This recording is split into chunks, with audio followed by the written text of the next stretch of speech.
Hi, we move into 1 Samuel 23 today, and as we see in this first scene, David is told the Philistines are fighting against Keilah and robbing the threshing floor, and David inquires of Yahweh whether he should attack the Philistines or not.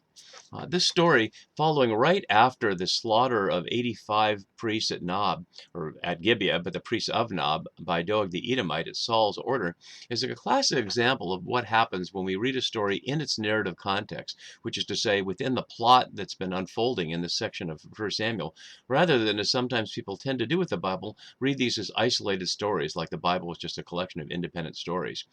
To illustrate the point, if we read this story, which you can see with the key words on the right side of the screen, just this first paragraph, on its own, it seems like a not particularly exciting story of David attacking some Philistines in the town of Keilah, and the question of whether the town of Keilah would turn David over to Saul or not. But when we read it in the larger context, we learn some very important things about what's going on here.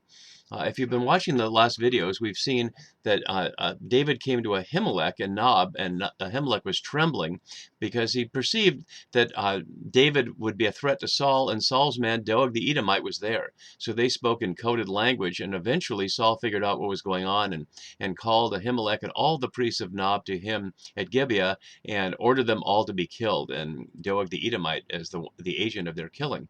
And as I was trying to suggest in the last video, the fact that the priests didn't run away or didn't fight back illustrates that they were willing to be martyrs. They were willing to stand firm on behalf of Yahweh, and implicitly, at least, since only Ahimelech speaks, in support of David as Yahweh's anointed, and be willing to die rather than either deny the truth or run away just to protect themselves.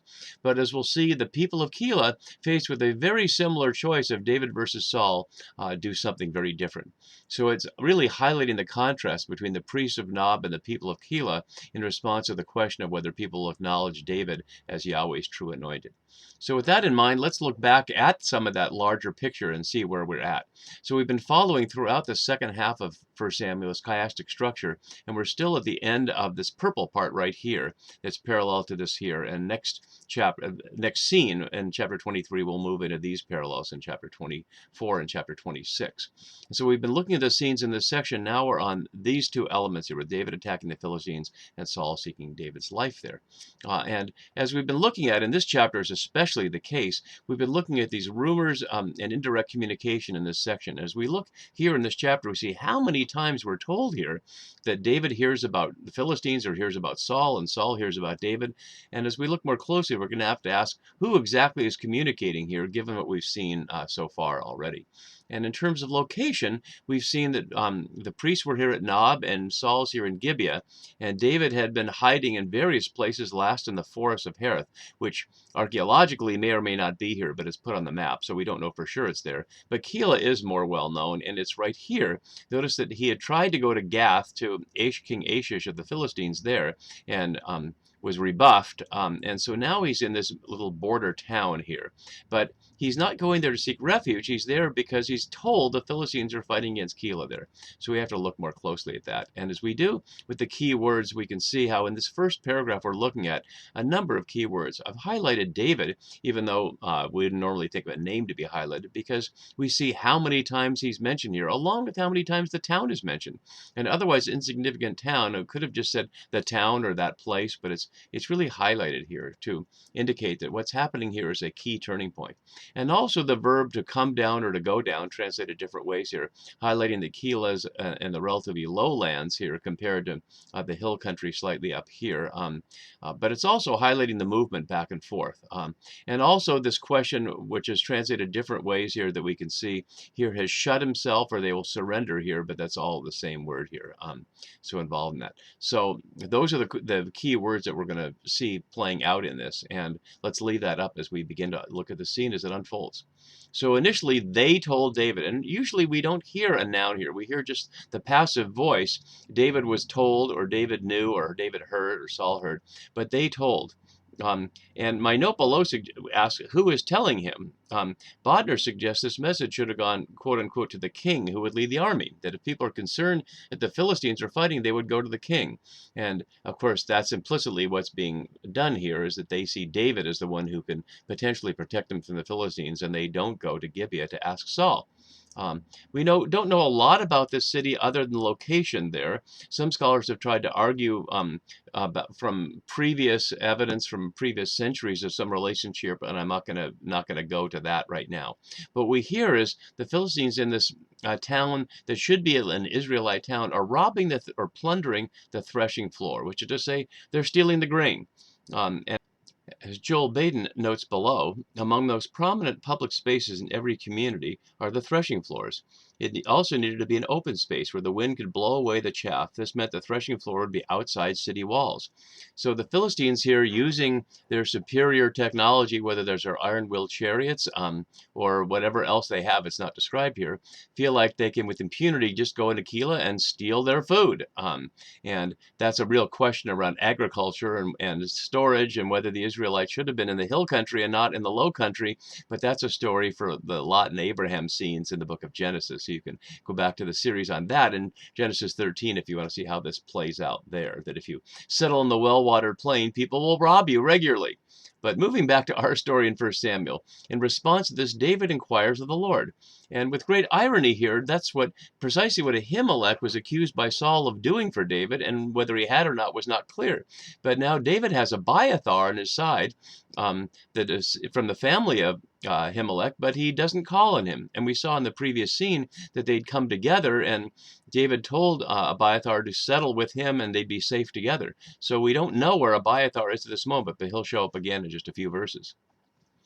So we just hear that David on his own is inquiring of the Lord, and these responses are basically one word or two words in Hebrew, which highlight that this is not meant to be a prayerful encounter between David and Yahweh, like between Saul and Yahweh, as we saw earlier in chapter 8, where they're having a conversation directly, but more of the mechanical expression of Urim and Thummim. These, we don't know exactly what they are, but either stones or something that would give yes or no answers. So the words provided by Yahweh here are really just the same as the question that's being asked in the Hebrew.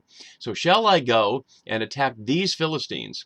And as Edelman notes down below, David's derogatory reference highlights his primary interest in fighting off Yahweh's declared enemies under any circumstances, rather than as fighting them only on Israelite soil, because these are on Israelite soil, or something like that in Keilah. We're not exactly sure. So Yahweh says to David, yes, go and attack them and save Keilah. But David's men said, look, we're afraid. And I haven't noted this before, but there are two of these hina behold notes in the scene, and each of them precedes David inquiring. There's one up here, not translated here as now. So behold, they told David, and here translated as look. But they're afraid here in Judah, and notice it's named as Judah here. That links Keilah with Judah, not with Israel. So it's really not clear if this is Saul's territory or not. So we're afraid here in Judah, how much more then if we go to Keilah against the armies of the Philistines? And that highlights that they're not there yet, that probably they're still wherever he was here, and that's understood as Judah there. But they're afraid even more to go to Keilah against the armies of the Philistines, which is a mistranslation, as almost all scholars note. As Maston notes here, the word really means battle lines or ranks, and he notes the associations of this word bring out the need for divine assistance if the Philistines are to be defeated. And I would note that this word here, Archachoth, is 19 times in the Masoretic text, and 11 times are in 1 Samuel 17 around the David and Goliath scene, usually translated as battle line or the ranks. So it's not multiple armies, it's the ranks of them. So we can picture there are two battle lines of Philistines here in Keilah, and that's enough to have the 400 men that we last heard of, who are not necessarily filled with weapons and armor, but are just the disgruntled looking for some kind of rough justice, are not ready to take on the well-armed and iron-wheeled charioted Philistines. But David goes to inquire of Yahweh again, and Yahweh says, yes, go down to Keilah, for I will give the Philistines into your hand. And we note the key word of hand is so many times here.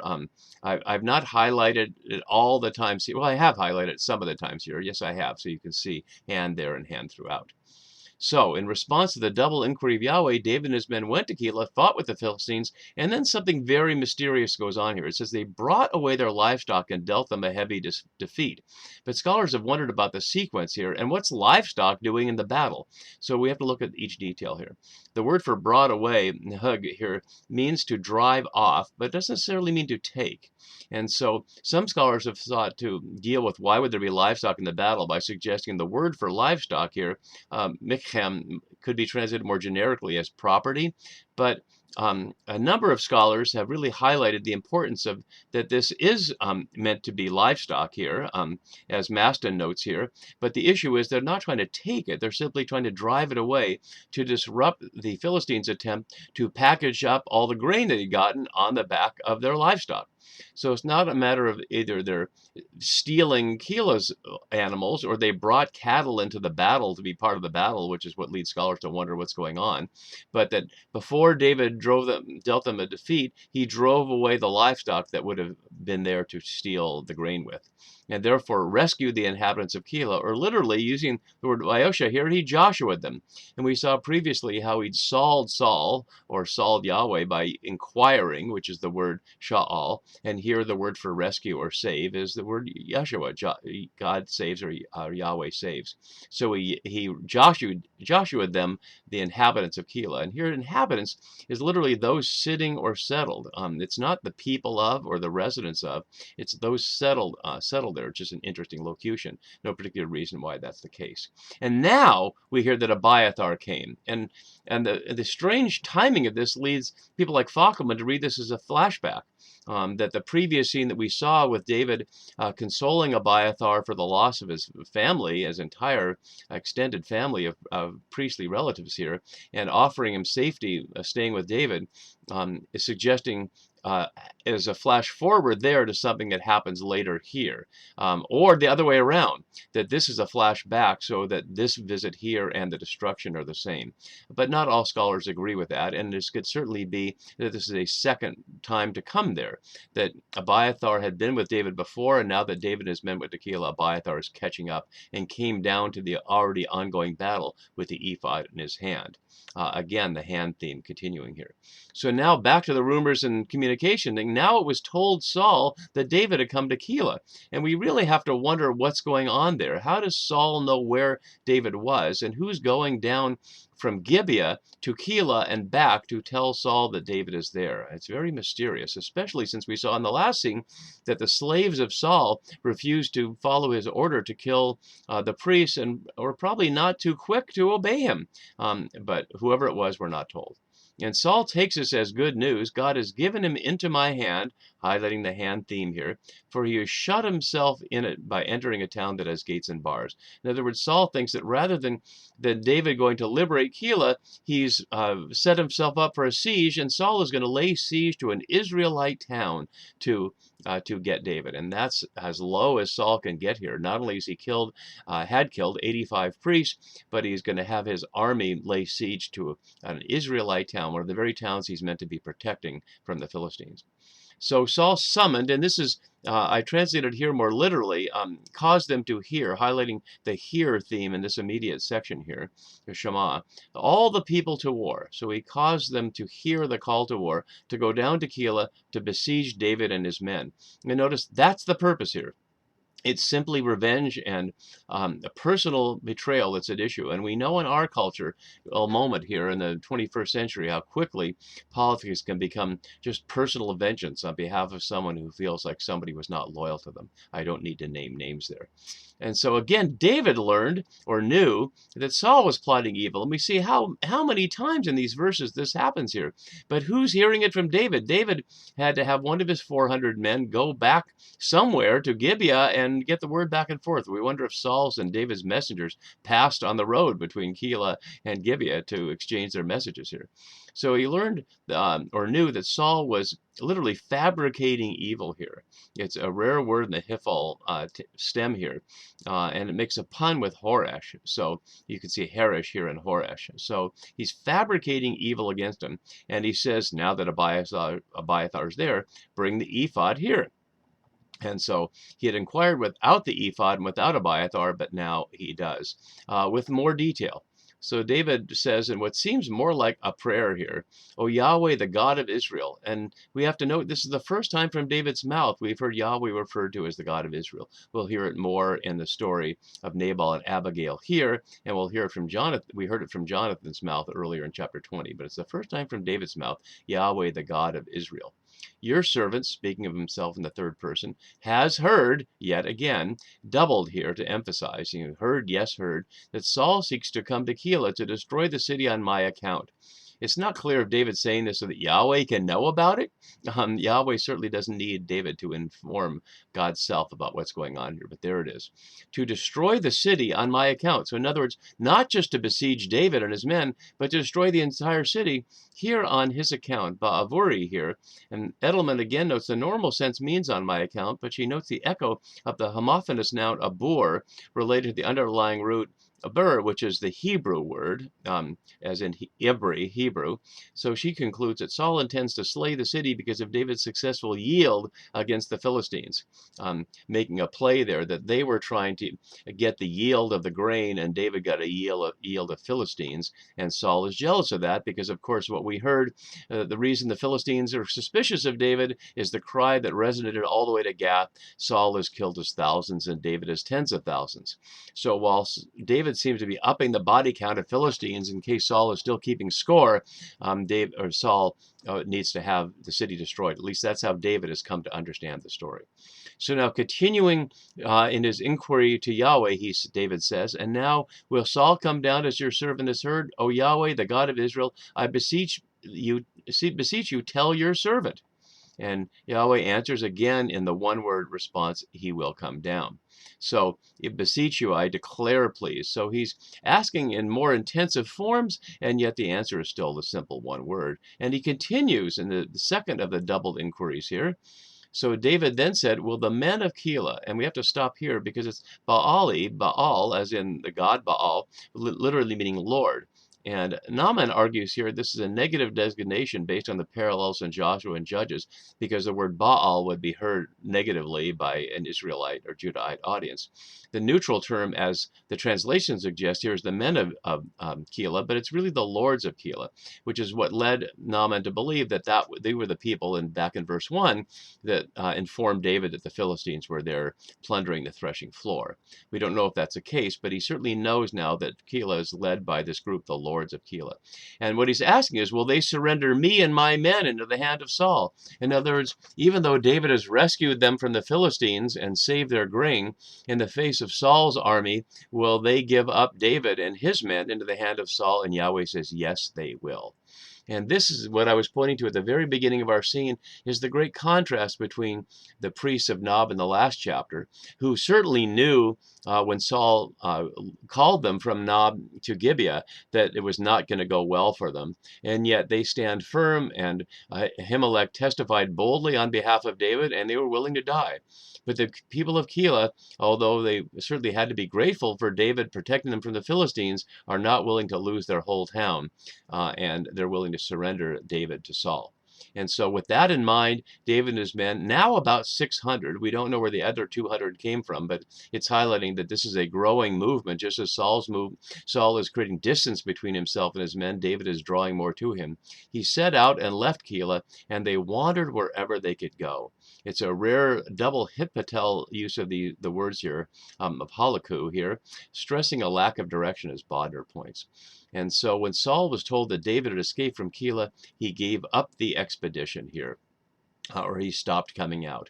And it suggests in our story here that would be that, and David is now safe. But of course, it's not the case. In just a couple of verses, Saul will be after him again. So really, this will not end until Saul is dead. But David will have to both try to stay alive and try to encourage other people around him to see the man running away with this band of misfits, that they are truly those who have Yahweh on their side. So we'll continue the story in the Strong Hills in the Wilderness next time. See you then. Bye-bye.